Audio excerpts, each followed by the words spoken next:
Hi there, my name's Scott McDonald, and today I'm going to teach you how to do a seat drop on trampoline.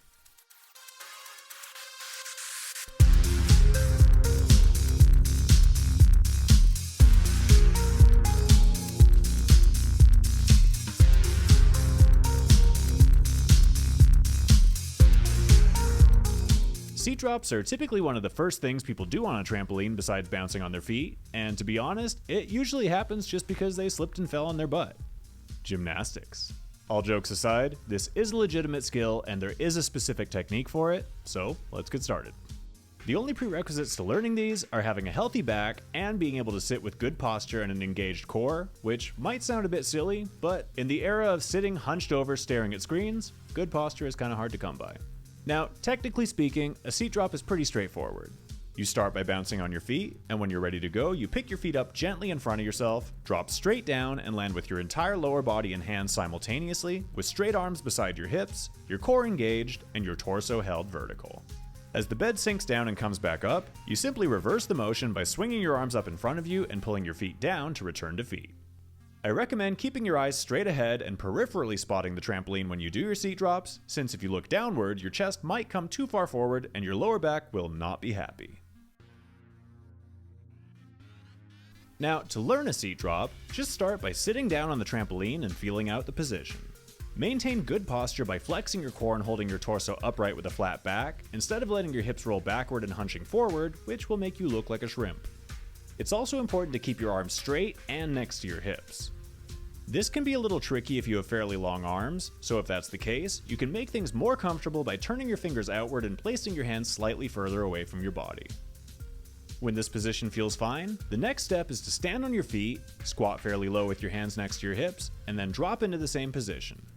As the trampoline comes back up, all you have to do is reverse the motion to return to your feet. From here, just stand up and drop from a fully upright stance. When that feels easy, add a small bounce, swing your arms up the front of your body to get a little extra power, and enjoy your shiny new seat drop. Now, as a bit of a side note, even though I'm demonstrating these seat drops using the rather rigid technique you would see in competitive trampolining or gymnastics, you don't necessarily need to do it that way.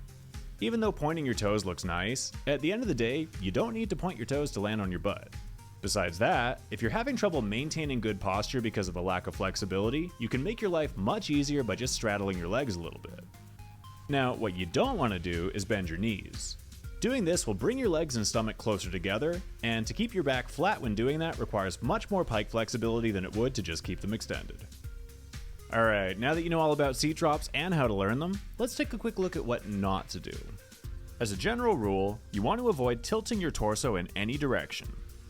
Leaning backwards as you catch will put your arms behind you, which puts them at a very high risk of injury. On the other hand, if you lean forwards, your lower back is going to take a ton of impact.